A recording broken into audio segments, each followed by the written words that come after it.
بسم الله الرحمن الرحيم.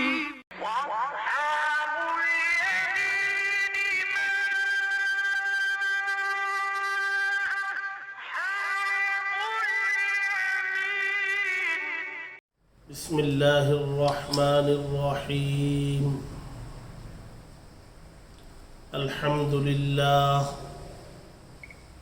الحمد لله وكفى وسلام على عباده الذين اصطفى.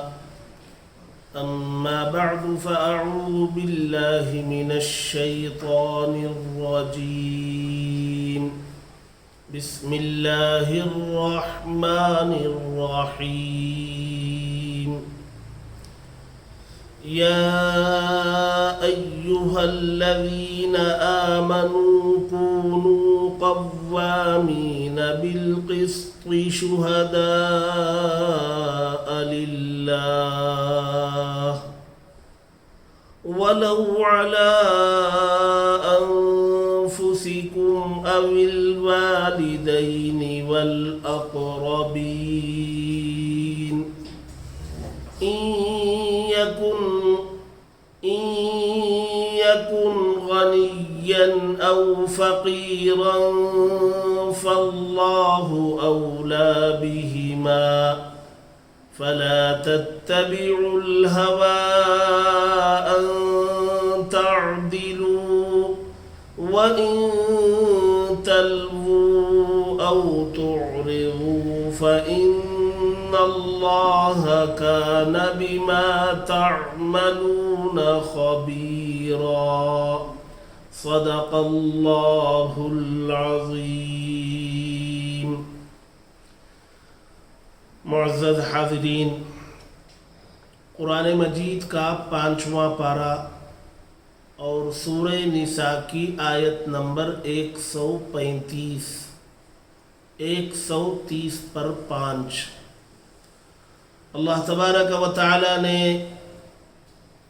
قرآن مجید کی اس آیت میں ایک عظیم ترین مضمون ذکر فرمایا ہے. اس آیت میں اللہ تبارک و تعالی نے اہل ایمان کو خطاب کر کے فرمایا کہ انصاف پر قائم رہیں اور اللہ کے لیے گواہی دیا کریں. انصاف پر قائم رہو، اللہ کے لیے گواہی دیا کرو. قوامین بالقسط، انصاف پر قائم رہنے کا حکم اس آیت میں دیا جا رہا ہے. انصاف پر قائم رہنے کا مطلب یہ ہے کہ حقوق کی ادائیگی میں انصاف قائم کیا جائے. حق چاہے جس کسی کا ہو، پورا حق ادا کرنے کا نام انصاف ہے. حقوق میں کمی بیشی کرنا، حقوق میں کم کرنا یا حقوق میں ڈنڈی مارنا، یہ انصاف کے خلاف ہے. اللہ تبارک و تعالیٰ کے حقوق ہوں، چاہے انسانوں میں سے کسی کے حقوق ہوں، حقوق پورے ادا کرنے کا نام انصاف ہے. اور اللہ تبارک و تعالیٰ نے اس کا یہاں حکم دیا ہے. قرآن مجید کی ایک اور سورت ہے سورہ حدید، اس کی آیت نمبر 25 میں اللہ تبارک و تعالی فرماتے ہیں ہم نے دنیا کو انصاف پر قائم کیا ہے. دنیا کے اندر رسولوں کا بھیجا جانا اور کتابوں کا نازل کرنا یہ انصاف کے قیام کے لیے ہے، تاکہ لوگ انصاف قائم کریں.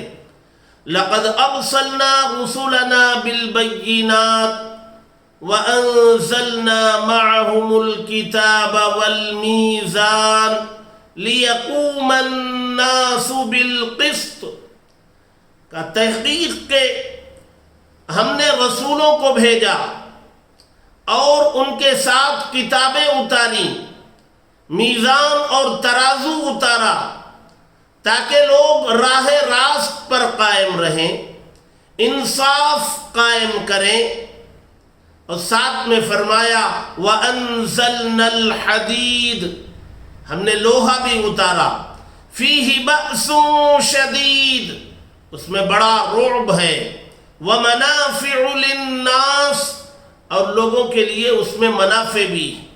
یہاں حدید اور لوہے کا ذکر کیوں کیا، اس کی وجہ آگے چل کر میں بتاؤں گا۔ مجھے یہ بتانا ہے کہ اللہ تبارک و تعالی نے دنیا کو انصاف کے نظام پر قائم فرمایا۔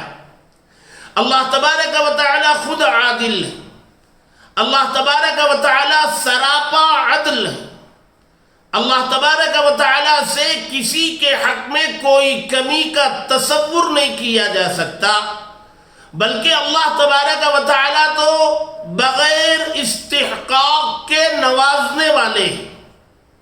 آدمی مستحق نہ ہو پھر بھی اللہ تبارک و تعالی نوازنے والے ہیں، نوازتے رہتے ہیں۔ ہم اپنے بارے میں غور کریں، کتنے انعامات ہمارے پاس وہ ہیں جس کے یقیناً ہم مستحق نہیں ہیں، لیکن اللہ تبارک و تعالی نوازتے ہوئے چلے جا رہے ہیں۔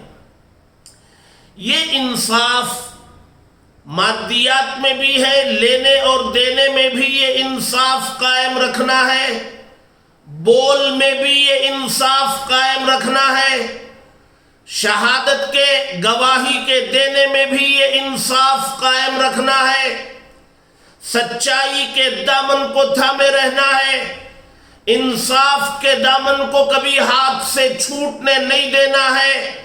جس طریق پر انصاف قائم رکھنے کا حکم ہے، اس میں یہ بھی داخل ہے کہ کسی پر ظلم نہ کیا جائے، ظلم عدل و انصاف کے خلاف ہے۔ اسی طریق پر ظالم کو ظلم سے روکنا بھی اس میں داخل ہے۔ اسی طریقے پر مظلوم کی حمایت میں کھڑے ہونا بھی اس میں داخل ہے، اور کبھی مظلوم کے لیے گواہی دینے کی ضرورت پیش آ جائے تو گواہی دینا بھی اس میں داخل۔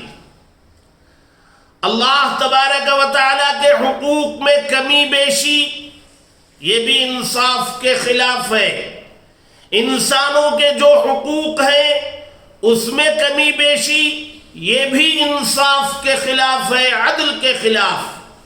اللہ تبارک و تعالیٰ نے دنیا کے نظام کو انصاف پر قائم فرمایا، اور یہاں اہل ایمان کو خطاب کر کے فرمایا کونوا قوامین بالقسط، انصاف پر قائم رہو، عدل پر قائم رہو، کمی زیادتی افراط و تفریط کا شکار نہ ہو۔ اور یہ عدل و انصاف، اس کا دامن عام طور سے دو وجوہات سے چھوٹ جاتا ہے۔ آدمی انصاف کرنا کہاں چھوڑتا ہے، اس کی دو وجوہات۔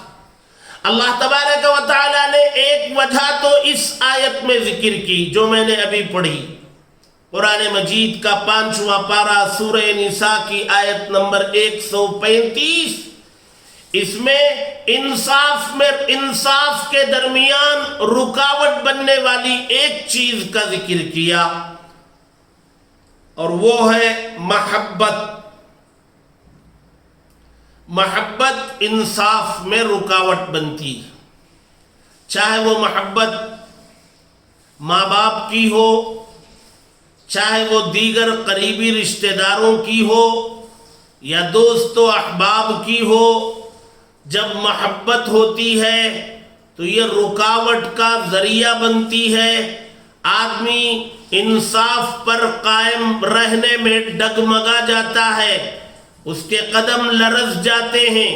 ایک طرف انصاف کا تقاضا ہوتا ہے کہ وہ اپنے ماں باپ کے خلاف گواہی دے یا رشتہ داروں کے خلاف گواہی دے، اس لیے کہ وہی حق ہے۔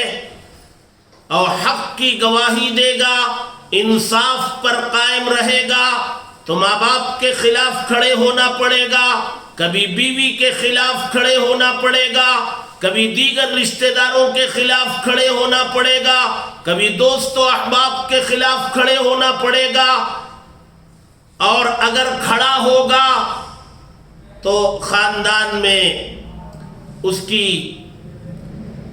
بے عزتی کی جائے گی، خاندان میں اس پر تنقیدیں کی جائیں گی، محبت کا تقاضا بھی اور اہل خاندان کے درمیان رسوائی کا خوف اور ڈر بھی۔ اور اللہ تبارک و تعالیٰ نے یہ جو پہلی وجہ محبت جو رکاوٹ بنتی ہے، اس آیت میں اللہ تبارک و تعالیٰ نے اس کی جڑوں کو کاٹ دیا۔ اور ابھی میں یہ آیت پڑھوں گا، بتاؤں گا کہ اللہ تبارک و تعالیٰ نے محبت کی جڑوں کو کیسے کاٹا۔ اور قرآن مجید کا 6واں پارہ، اس کے بعد والا پارہ، اور سورہ مائدہ کی آیت نمبر 8، بالکل اسی طرح کی ایک آیت وہاں بھی موجود ہے، سورہ مائدہ کی آیت نمبر 8۔ ذرا سا تقدیم و تاخیر، آگے پیچھے، الفاظ بھی یہی۔ وہاں کیا الفاظ ہیں؟ وہاں الفاظ یہ ہیں، یا ایھا الذین آمنوا کونوا قوامین للہ شہداء بالقسط ولا يجرمنكم شنآن قوم على ألا تعدلوا اعدلوا هو أقرب للتقوى واتقوا الله إن الله خبير بما تعملون۔ یہ سورہ مائدہ کی آیت نمبر 8 ہے۔ اس میں اللہ تبارک و تعالی انصاف پر قائم رہنے میں رکاوٹ بننے والی دوسری وجہ کو بیان کیا۔ دوسری وجہ کیا ہے؟ کسی سے دشمنی، کسی سے عداوت۔ دشمنی اور عداوت یہ انصاف پر قائم رہنے میں رکاوٹ بنتی ہے۔ مجھے گواہی دینی ہے، اور حق پر اگر گواہی میں دوں گا تو میری گواہی میرے دشمن کے حق میں جا رہی ہے۔ میرا نفس چاہے گا کہ میری گواہی سے میرے دشمن کو فائدہ نہیں پہنچنا چاہیے، اس لیے میں حق کا دامن چھوڑنے کے لیے تیار ہو جاتا ہوں۔ اللہ تبارک و تعالی فرماتے ہیں کہ نہیں، نہ تمہارے حق پر قائم رہنے میں رکاوٹ کسی کی محبت بننا ہے، نہ تمہارے حق پر قائم رہنے میں رکاوٹ کسی کی دشمنی اور عداوت بننا ہے۔ تمہیں اللہ کے لیے حق کی گواہی دینی ہے، تمہیں اللہ کے لیے انصاف پر قائم رہنا ہے۔ انصاف پر قائم رہنے میں چاہے نقصان تمہاری ذات کو پہنچتا ہو، چاہے نقصان تمہارے ماں باپ کو پہنچتا ہو، چاہے نقصان تمہارے قریبی رشتہ داروں کو پہنچتا ہو، نقصان پہنچتا ہو تو پہنچا کرے، لیکن تمہارے لیے حکم یہ ہے کہ تم انصاف پر قائم رہو، تم وہی کہو جو حق ہے۔ ایک جگہ اللہ تبارک و تعالی نے فرمایا وَإِذَا قُلْتُمْ فَاعْدِلُوا وَلَوْ كَانَ ذَا قُرْبَى، اور جب تم کہو یا جب تم گواہی دو تو عدل کے ساتھ، انصاف کے ساتھ گواہی دو، چاہے تمہاری گواہی تمہارے رشتہ داروں کے خلاف پڑ جائے، اس کی پرواہ مت کرو، تم انصاف کا دامن تھامے رہو۔ اللہ تبارک و تعالی نے اس حکم کو کتنے اچھے پیرائے میں یہاں اس آیت میں ذکر کیا۔ فرمایا یا ایھا الذین آمنوا، اے ایمان والو،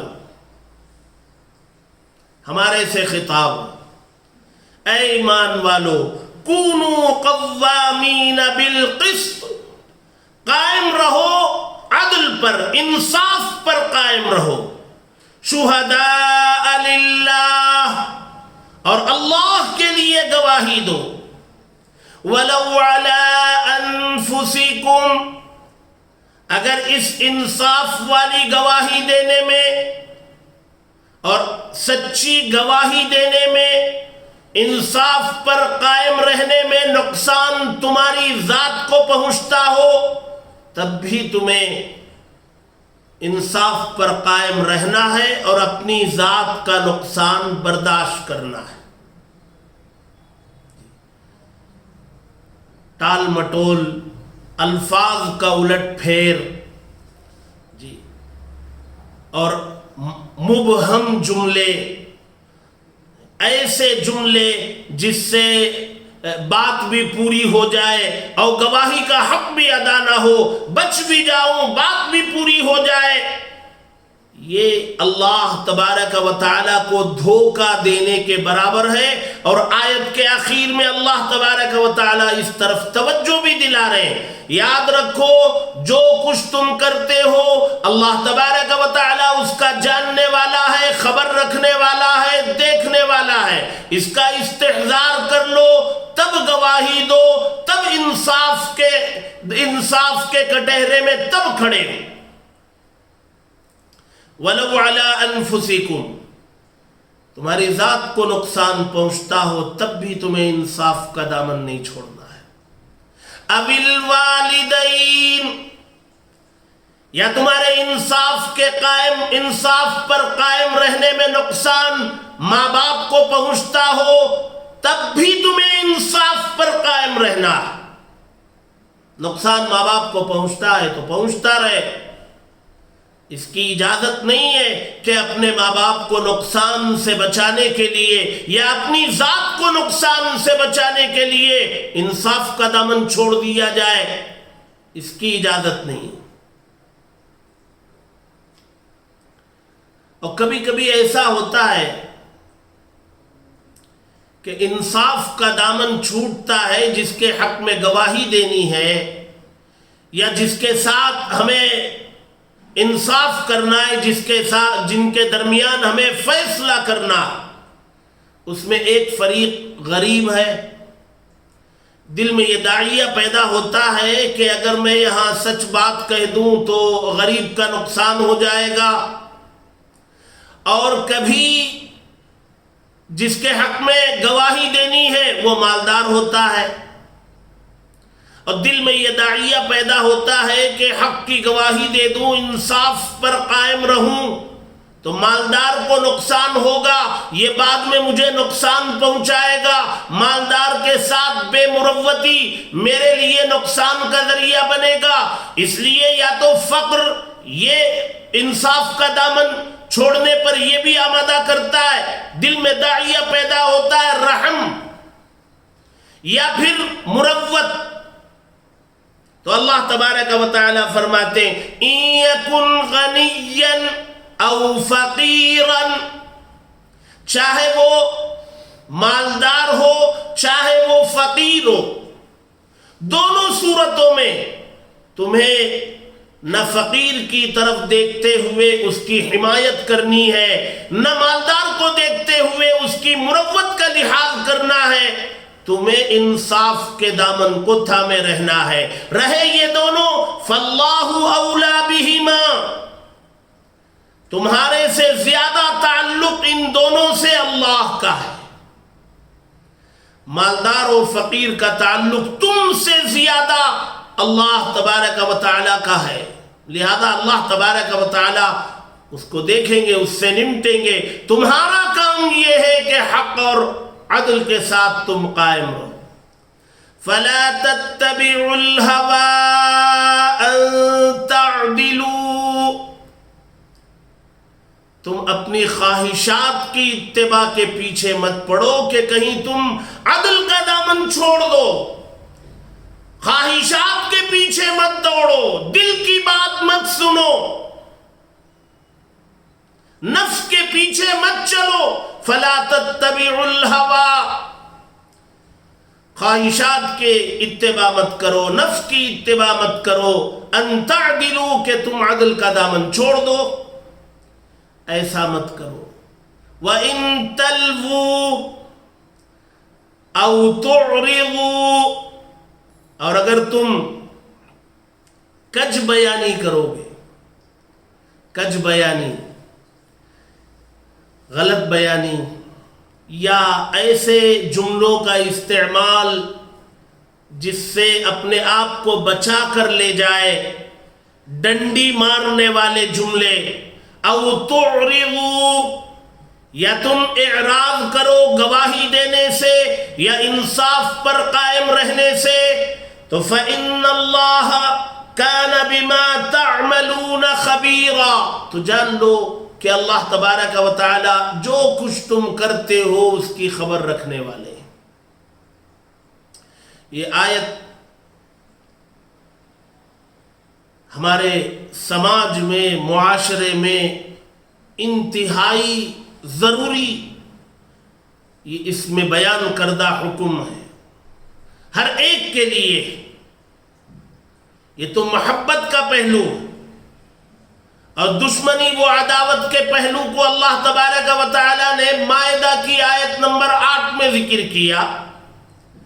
فرمایا وَلَا يَجْرِمَنَّكُمْ شَنَآنُ قَوْمٍ عَلَىٰ أَلَّا تَعْدِلُوا، کسی قوم کی دشمنی تمہیں نہ ابھارے اس پر کہ تم عدل کا دامن چھوڑ دو، کسی قوم کی دشمنی تمہیں اس پر نہ ابھارے کہ تم انصاف کو چھوڑ دو، بے انصافی کرنے لگو، کسی کی دشمنی بھی تمہیں اس پر نہ ابھارے۔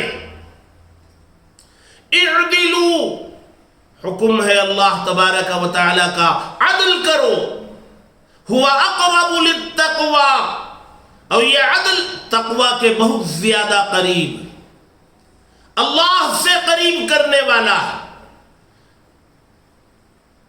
ان اللہ خبیر بما تعملون، اور وہاں بھی اللہ تبارک و تعالی نے مائدہ کی آیت نمبر 8 کے آخر میں فرمایا جان لو کہ جو کچھ تم کرتے ہو اللہ تبارک و تعالی اس کی خبر رکھتے ہیں۔ ان دونوں آیتوں میں اللہ تبارک و تعالی نے ایک مضمون بیان کیا اور ہمارے بہت سارے مسائل حل کر دیے۔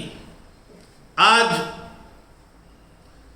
زندگی میں بہت سارے موڑ ایسے آتے ہیں، سماجی زندگیوں میں، گھریلو زندگیوں میں، خاندانوں میں بہت سارے موڑ ایسے آتے ہیں، بہت سارے مرحلے ہمارے ساتھ ایسے آتے ہیں جہاں ہم انصاف کا دامن تھامے رہنا ہمارے لیے بہت مشکل ہو جاتا ہے، اور ہم انصاف پر قائم رہنے میں اکثر ناکام ہو جاتے ہیں، حالانکہ اللہ تبارک و تعالی نے صاف فرما دیا اپنی ذات کا نقصان برداشت کرو، والدین کا نقصان برداشت کرو، رشتہ داروں کے نقصان کو برداشت کرو۔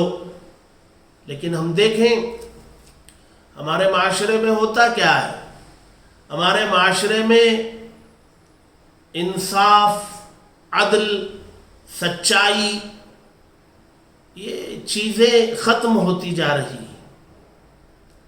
ہمارے ہاں یہ دونوں وجوہات رکاوٹیں بن رہی ہیں، کہاں تک ذکر کیا جائے۔ گھروں کے جو ملا جلا خاندان ہوتا ہے، ایک گھر میں کئی بھائی اپنی اپنی فیملیوں کے ساتھ رہتے ہیں، اور وہاں کتنے مسائل صبح سے لے کر کے رات تک کھڑے ہوتے ہیں، اور ان مسائل میں کتنی باتوں کا علم ہمیں ہوتا ہے، اور جب فیصلے کی نوبت آتی ہے اور حق بات کے اظہار کا موقع آتا ہے اور انصاف کی بات کرنے کا موقع آتا ہے، تو ہم ڈنڈی مار لے جاتے ہیں، ہماری ہمت نہیں ہوتی یا ایمان ہمارا اس پر مجبور نہیں کرتا کہ ہم وہاں حق کا اظہار کریں، انصاف کی بات کریں، ہم اس میں کامیاب نہیں ہو پاتے۔ میں نے ذکر کیا کہ عدل کا معنی ہے حق کو پورا پورا دیا جائے۔ ہم دیکھیں عام طور سے وراثت کی تقسیم ہے، گھروں میں بھائی بہنوں کے درمیان مال کی تقسیم ہے، مادیت کی تقسیم ہے، تو وہاں کہاں عدل و انصاف قائم ہے؟ وہاں تو جس کا زور ہے، جس کی طاقت ہے، جس کی لاٹھی ہے، وہی اپنا سب کچھ چلاتا ہے۔ آج خاندانوں کی تباہی کی بڑی وجہ جو بن رہی ہے، یہی عدل و انصاف کے دامن کو چھوڑنا، یہ خاندانوں کی تباہی کا ذریعہ بن رہا ہے۔ ہم لوگ گھریلو مسائل میں حق بات کرنے سے کتراتے ہیں۔ قرآن مجید میں اللہ تبارک و تعالی نے فرمایا، قرآن مجید کا 18واں پارہ، یہ قرآن مجید کی وہ مشہور آیت ہے جس آیت کے بارے میں یہ کہا گیا کہ قرآن مجید کی جامع ترین آیت ہے، اور جمعہ کے عربی خطبات جو منبر پر کھڑے ہو کر کے دیے جاتے ہیں، ان خطبات کا اختتام اس آیت پر کیا جاتا ہے۔ اس میں اللہ تبارک و تعالی نے 3 باتوں کا حکم دیا، اور 3 باتوں کے کرنے کا حکم دیا، اور 3 باتوں سے رکنے کا حکم دیا۔ وہ آیت کیا ہے؟ ان اللہ یأمر بالعدل والاحسان وایتاء ذی القربى۔ یہ 3 باتیں جن کے کرنے کا حکم دیا۔ بے شک اللہ تبارک و تعالی تمہیں حکم کرتے ہیں عدل کا، احسان کا، اور رشتہ داروں کو عطا کرنے کا، دینے کا۔ یہاں اللہ تبارک و تعالی نے جن 3 کاموں کے کرنے کا حکم دیا، نمبر 1 پر عدل کو ذکر کیا۔ اللہ تبارک و تعالی عدل کا حکم کرتے ہیں۔ یہ عدل کا قائم کرنا ہر انسان کی ذمہ داری، سچائی پر قائم رہنا ہر مرد و عورت اور ہر انسان کی ذمہ داری۔ جب سارا معاشرہ مل کر کے عدل کو قائم کرنا چاہے گا تو زمین پر عدل قائم ہوگا، اور اگر انسان نہیں چاہیں گے عدل قائم ہونا مشکل ہے۔ حکومتیں عدل قائم نہیں کر سکتی۔ حکومتیں عدل کے قیام میں معاون بن سکتی اور ظلم کرنے والوں کو تنبیہ کر سکتے ہیں، سزائیں دے سکتے ہیں۔ باقی عدل کو قائم کرنا یہ انسانوں کی ذمہ داری ہے، یہ ہماری ذمہ داری ہے۔ اسی لیے اللہ تبارک و تعالی نے وہ جو سورہ حدید کی آیت ہے، اس میں اللہ تبارک و تعالی نے یہ جو فرمایا، وَأَنزَلْنَا الْحَدِيدَ فِيهِ بَأْسٌ، اور ہم نے لوہے کو بھی اتارا جس میں روب ہے، سختی۔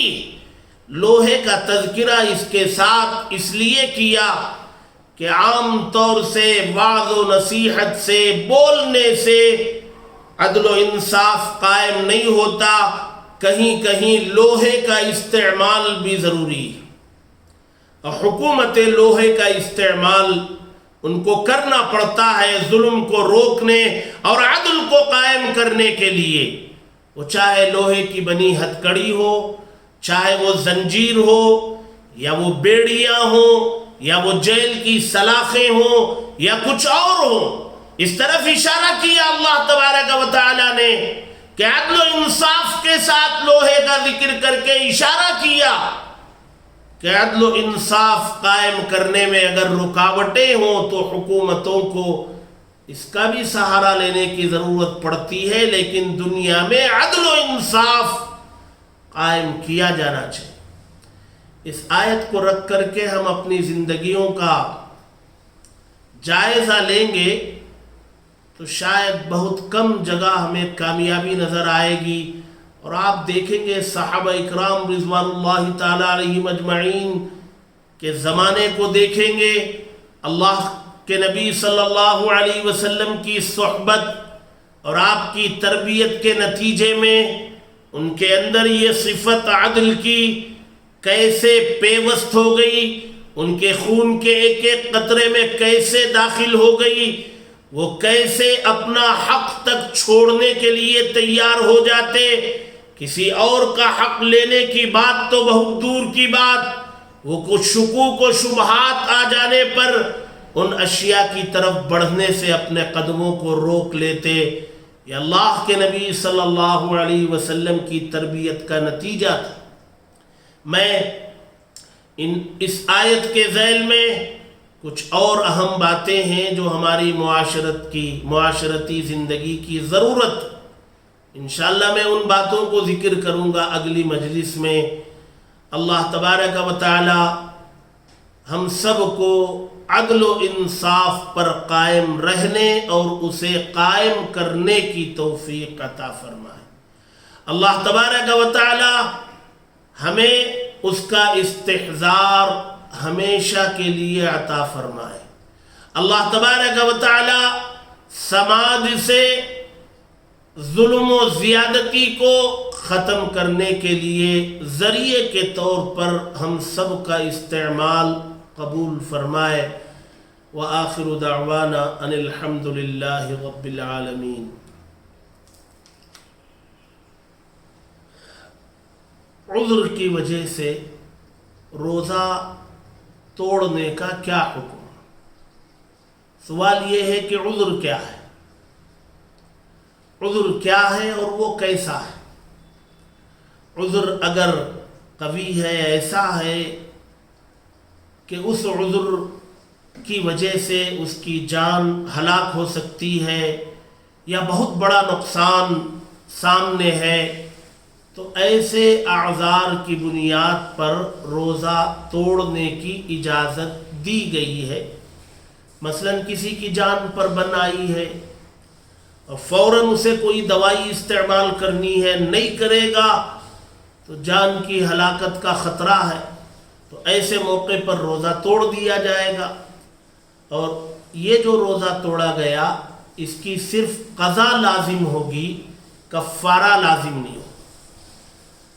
رمضان کے روزوں کی بعض صورتوں میں صرف قضا لازم ہوتی ہے، بعض صورتوں میں قضا کے ساتھ کفارہ بھی لازم ہوتا ہے، یعنی ایک روزے کے بدلے ایک روزہ رکھنا یہ تو قضا ہو گیا۔ وہ کفارہ وہ کیا ہے؟ کفارہ یہ ہے کہ غلام یا باندی آزاد کیا جائے، یہ اس زمانے میں تھا، آج تو نہیں ہے، یا 60 مسکینوں کو 2 وقت پیٹ بھر کھانا کھلایا جائے، یا 60 مسکینوں کو صدقہ فطر کے بقدر غلہ اناج یا اس کی قیمت دی جائے، یا 60 روزے مسلسل رکھے جائیں۔ کفارہ 60 روزے، ایک روزے کا کفارہ 60 روزے، اور وہ روزے تسلسل کے ساتھ، یعنی درمیان میں آپ چھوڑ نہیں سکتے، ناغہ نہیں کر سکتے۔ مثلا آپ نے 40 روزے رکھ لیے، پھر آپ کسی وجہ سے ایک روزہ آپ نے چھوڑ دیا، تو یہ کفارہ یہاں کو ختم ہو گیا، ٹوٹ گیا، آپ کو پھر شروع سے روزے رکھنے پڑیں گے، پھر 1 سے گنتی شروع ہو۔ یا آپ 60 مسکینوں کو 2 وقت پیٹ بھر کھلائے، یا صدقہ فطر کی رقم یا اناج غلہ انہیں دیا جائے۔ یہ کب ہے؟ یہ ان بعض صورتوں میں ہے۔ اگر عذر قوی کی بنیاد پر روزہ توڑا تو یہاں تو صرف قضا لازم ہے، ایک روزہ رکھ لینا اس کے لیے کافی۔ اور ایک آدمی نے روزہ رکھا اور بغیر کسی عذر کے توڑ دیا، اور جان بوجھ کے توڑا، کوئی عذر بھی نہیں، اس کے لیے ایک روزہ قضا بھی رکھنا ہے، کفارہ بھی ادا کرنا ہے۔ کفارہ کیا ادا کرے گا؟ اس ایک کے ساتھ 60 روزے رکھے گا، 60 پر ایک روزے رکھے گا، اور یہ 60 روزے رکھنے میں تسلسل ہوگا، درمیان میں ناغہ نہیں ہوگا۔ یا اس ایک روزے کے ساتھ 60 مسکینوں کو 2 وقت پیٹ بھر کھلائے گا، یا 60 مسکینوں کو صدقہ فطر ادا کرے گا۔ یہ رمضان کے روزہ ایک تو عذر کی بنیاد پر توڑا تو صرف قضا لازم، اور بغیر کسی عذر کی بنیاد پر توڑا تو قضا کے ساتھ کفارہ لازم۔ بہت ساری شکلیں ہیں جس میں کفارہ لازم ہو جاتا ہے، اور بہت ساری صورتیں ایسی ہیں جس میں صرف قضا لازم ہوتی ہے۔ میں نے شاید اس سے پہلے ذکر کیا کہ بغیر کسی قوی عذر کے رمضان کے روزوں کو چھوڑنا نہیں چاہیے۔ رمضان کی برکتیں بہرحال بعد میں ہرگز نہیں پا سکتا، اس لیے کوشش یہ ہونی چاہیے کہ رمضان کا روزہ رمضان میں رکھ لیا جائے۔ ہلکے پھلکے اعذار ہیں جن کو برداشت کر سکتا ہو تو برداشت کیا جائے۔ اللہ تبارک و تعالی ہم سب کو کہنے سننے سے زیادہ عمل کی توفیق نصیب کرے۔ وآخر دعوانا ان الحمد للہ رب العالمین۔